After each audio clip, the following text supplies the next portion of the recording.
بسم اللہ الرحمن الرحیم۔ السلام علیکم، میں ہوں سید عارف بہار اور آپ میرا ولاگ دیکھ رہے ہیں۔ ناظرین، کشمیر میں اس وقت ایک کنٹروورسی پورے عروج پر ہے۔ اس کنٹروورسی کا آغاز اس وقت ہوا جب رمضان المبارک کے مہینے میں کشمیر کے معروف سیاحتی مقام گلمرگ میں ایک ہوٹل کے احاطے میں ایک ایسا فیشن شو منعقد ہوا کہ جس میں بہت سی ایسی قابل اعتراض مناظر دیکھے گئے، جس میں بے لباسی اپنے پورے عروج پر تھی، اور عام جو کشمیری معاشرہ ہے اس سے وہ لباس نہ لگا کھاتا تھا، نہ وہ وہاں اس طرح کا لباس قبول کیا جاتا ہے، نہ اس طرح کے مناظر کشمیری سماج کو، وہ مسلم سماج ہو کشمیر کا یا کشمیر کا اس سے بھی قدیمی پنڈت جو سماج ہے، کسی طور بھی اس کو قبول اور گوارا نہیں ہوتا۔ تو اس طرح کے مناظر اس فیشن شو پہ، ریمپ پہ جب کیٹ واک کرتے ہوئے لڑکیاں اور لڑکے آ رہے تھے، تو وہ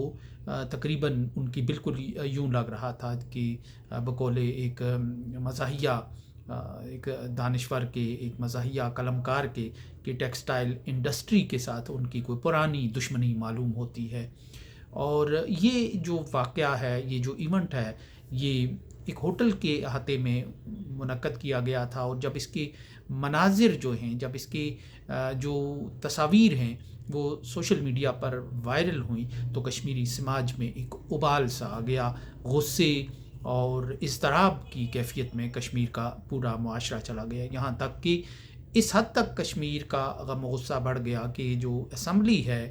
کشمیر کی، اس میں بھی اس پر ڈیبیٹ ہوئی، اور فاروق عبداللہ کو اس پر ایک لا تعلقی کے انداز میں اس پر اپنا ایک بیان دینا پڑا، اور اس واقعے کی تحقیقات کرنا پڑی، اور جو منتظمین تھے، جو غیر کشمیری تھے، جو باہر سے آئے تھے، اور جنہوں نے صرف کشمیر کی سرزمین کو اور کشمیر کے مناظر کو، کشمیر کی برفانی مناظر کو اور دیدہ زیب جو ماحول اور منظر ہے اس وقت گلمرگ کا، اس کو تختہ مشق بنایا اپنے ایک کاروباری ایونٹ کے لیے۔ لیکن یہ کاروباری ایونٹ ہی نہیں ہے، ایک کاروباری سرگرمی ہی نہیں ہے، بلکہ اس میں کشمیر کے سماج کو ایک پیغام دینا بھی مقصود تھا، اس کی حساسیت دیکھنا بھی مقصود تھا، اور آنے والے دنوں میں، آنے والے زمانے میں جو انڈینائزیشن کشمیر کی ہونی ہے، جس مقصد کے تحت 5 اگست 2019 کا فیصلہ لیا گیا تھا، اس میں ایسے بہت سے مقام آنا ابھی باقی ہیں۔ یہ اسی دور کی، آنے والے دور کی اس ایک حساسیت کو جانچنے، ماپنے، اور کشمیری سماج کے اندر ایک جو جان ہے اس کو دیکھنے کا، اس کو تولنے کا ایک انداز تھا، ایک اشارہ بھی تھا۔ یہ جو مناظر گلمرگ میں دکھائے گئے، کشمیر کا سماج پوری طرح اس پر غم و غصے میں ہے، اور اس سے نفرت کا اظہار کر رہا ہے، اور اس کو بالکل اسی اینگل سے دیکھ رہا ہے کہ جو اس کا صحیح اینگل، جو اس کا صحیح رخ بنتا ہے، یعنی یہ کشمیر کی انڈینائزیشن، کشمیر کے کلچر کو تباہ کرنے اور اس کو ایک نئے انداز سے ڈھالنے کی ایک ابتدا ہے، ایک کوشش ہے، اور اس کے بعد یہ جو سلسلہ ہے یہ آگے بڑھتا چلا جائے گا۔ کشمیر چونکہ ایک سیلف سینٹرڈ قوم کے طور پر رہا ہے، علاقے کے طور پر رہا ہے، انہوں نے بھارت کے ساتھ ایک آئینی اور فوجی جو ایک تعلق ہے، اس کے باوجود وہ کشمیر نے اپنی شناخت بحال رکھی، اپنی ثقافت بحال رکھی، اپنا جو ماضی کی روایات اور اقدار تھیں ان کو اس نے الگ رکھا، اور وہ بھارت کے معاشرے میں ضم نہیں ہوا، اور اس نے اپنی جو انفرادیت ہے، جو کشمیریت ہے، جو صوفیزم ہے اس خطے کا، جو اس کا ایک مزاج ہے صوفیانہ، اس کو مدغم نہیں کیا، اور اب یوں لگتا ہے کہ زور زبردستی کے ساتھ اس کو ضم کیا جا رہا ہے۔ بھارت کے قومی دھارا جس کو کہتے ہیں، بھارت کی جو انڈینائزیشن اس خطے کی جانا مقصود ہے، کیونکہ جو کشمیر کے مقامی قوانین تھے 5 اگست 2019 سے پہلے کے، وہ بہت سی رکاوٹیں اس عمل میں ڈالتے تھے۔ جو اسمبلی تھی اور جو ایک ریاستی اس کا تشخص تھا، وہ اس عمل میں رکاوٹ بنتا تھا، اسی لیے اس رکاوٹ کو اٹھا کر پھینک دیا گیا، جھیل میں ڈل میں بہا دیا گیا، اور اب یہ مناظر دیکھنے کو مل رہے ہیں، اور اس طرح کے جو مناظر ہیں، جو واقعات ہیں، وہ کشمیری سماج کی زندگی کا امتحان لینے کی ایک کوشش معلوم ہوتے ہیں۔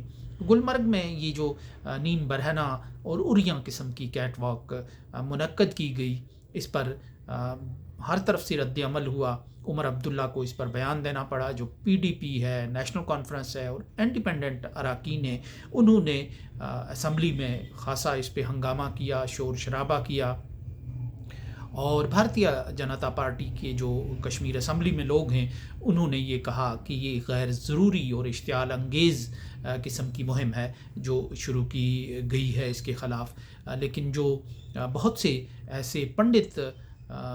جو زعماء تھے، جو خواتین تھیں بولنے والی، ان میں کئی فیمنسٹ خواتین بھی تھیں جو اپنی شناخت اس انداز سے کرتی ہیں۔ برکھا دت کے پروگرام میں ایک خاتون کو سن رہا تھا کہ وہ اس کی بھرپور مذمت کر رہی تھیں اور اس پر اعتراض اٹھا رہی تھیں، اور اسی طرح جو مسلم سماج ہے ان میں بہت سی ایسی خواتین ہیں جو ہیومن رائٹس کی ایک مسرت بیگم صاحبہ ہیں، ان کا میں انٹرویو سن رہا تھا، تو وہ بھی اس پر بھرپور اس رویے پر اظہار کر رہی تھی، نفرت کا، غم و غصے کا اظہار کر رہی تھی، کیونکہ یہ جو مناظر ہیں، یہ جو مہم ہے، یہ کشمیر کے مزاج کے ساتھ یہ وابستہ نہیں ہے، کشمیر کے مزاج کے مطابق ہونا تو درکنار ہے، بلکہ یہ اس کے بالکل مغائر ہے۔ اور عمر عبداللہ نے بھی یہ بات کہی ہے کہ ایسے مناظر صرف رمضان المبارک میں ہی نہیں بلکہ پورا سال ہی نہیں ہونے چاہیے، کسی بھی ماہ میں نہیں ہونے چاہیے، اور انہوں نے اس سے لا تعلقی کا اظہار کیا کہ یہ ایک پرائیویٹ فنکشن تھا اور اس کے لیے اجازت لینے کی ضرورت نہیں تھی۔ لیکن جو بی جے پی کے لوگ ہیں یا کئی دوسرے لوگ ہیں، وہ یہ سمجھتے ہیں کہ کشمیر میں حکومت کی یا اداروں کی یا فوج کی اس کی اجازت کے بغیر چڑیا بھی پر نہیں مار سکتی، تو اس لحاظ سے عمر عبداللہ کا یہ جو دعویٰ ہے اجازت نہ لینے کا، یا جو انہوں نے ایک تجاہل عارفانہ سے کام لیا ہے، یہ صحیح نہیں ہے۔ بی جے پی کے ایک لیڈر نے تو یہ الزام بھی لگایا کہ جس ہوٹل میں یہ فنکشن ہوا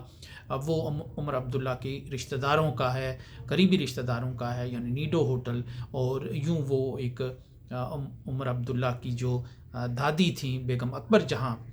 ان کے رشتوں اور تعلقات کا حوالہ دے رہے تھے کہ وہ اور وہ یہ کہتے ہیں کہ کیسے یہ بات ممکن ہے کہ عمر عبداللہ جو تقریباً ہر ہفتے گلمرگ میں چھٹیاں منانے جاتے ہیں، تو وہاں یہ جو اس اتنے بڑے ایونٹ سے وہ بے خبر رہے ہوں۔ تو یوں اب عمر عبداللہ اس سے باخبر تھے یا بے خبر تھے، یہ تو ایک الگ بات ہے۔ بہرحال انہوں نے ایک دباؤ کے نتیجے میں اس پر ایک تحقیقات کرنے کا ایک فیصلہ کیا ہے۔ تو اب جو ایک ریئیکشن آیا ہے کشمیری سماج کی طرف سے، وہ یہ بتا رہا ہے کہ جو ایک کشمیر کا سماج ہے وہ اپنی حساسیت برقرار رکھے ہوئے ہے، بحال رکھے ہوئے ہے، قائم رکھے ہوئے ہے، اور وہ اپنی اقدار پر کوئی سمجھوتا اس حوالے سے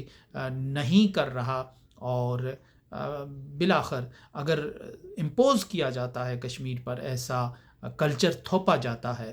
تو اس کا ریئیکشن کشمیری سماج کی طرف سے آتا چلا جائے گا۔ تو گلمرگ کی یہ جو کنٹروورسی ہے، یہ کشمیر کی حدود کے اندر ہی نہیں رہی، اس پر چونکہ عوام کا اس حد تک ریئیکشن تھا، اب یہ بھارت کے میڈیا میں بھی ایک موضوع بحث بنی ہوئی ہے۔ ظاہر ہے برکھا دت جیسی ایک معروف اور مستند قسم کی جو بھارتی صحافی ہیں، وہ بھی اس پر بول رہی ہیں، اور وہ قاصر ہیں اس کے حق میں بولنے کے حوالے سے نظر آئیں پروگرام میں۔ اور اسی طرح جو عمر فاروق صاحب ہیں، اے پی ایچ سی کے سربراہ، انہوں نے بھی اس کی مذمت کی، اور انہوں نے کہا ہے کہ اس کی تحقیقات ہونی چاہیے، اور مجموعی طور پر کشمیر کے سماج نے اس کوشش کو، یہ جو انڈینائزیشن کی کوشش ہے، یہ جو کشمیر کا کلچر تبدیل کرنے کی اس کی جو صوفیانہ شناخت ہے اور اقدار ہیں، ان کو تباہ و برباد کرنے کی یہ جو کوشش کی گئی ہے، یہ بھرپور رد عمل پر کو جنم دے چکی ہے، اور یہ بہرحال خطرے کی ایک گھنٹی ہے آنے والے دنوں کے حوالے سے، کہ جو بھارت ہے وہ اپنے مقاصد کے حصول کے لیے کشمیری سماج کی حساسیت کو ختم کرنے کے لیے سیاحت کے نام پہ، صنعت کے نام پہ، ترقی کے نام پہ اس طرح کے کھیل کھیلتا چلا جائے گا، اور رمضان المبارک کا انتخاب اس قسم کی سرگرمی کے لیے یہ بھی ایک سوچی سمجھی سکیم معلوم ہوتی ہے۔ اور اب دیکھنا یہ ہے کہ کشمیر کا سماج اپنے اندر جو اس کے اندر ایک پوٹینشل ہے مزاحمت کا، اور پوشیدہ ایک پوٹینشل ہے، وہ اس کا استعمال کرتے ہوئے کس حد تک ان کوششوں کی مزاحمت کرتا ہے۔ سو اس کے ساتھ ہی اجازت دیجیے، اللہ نگہبان۔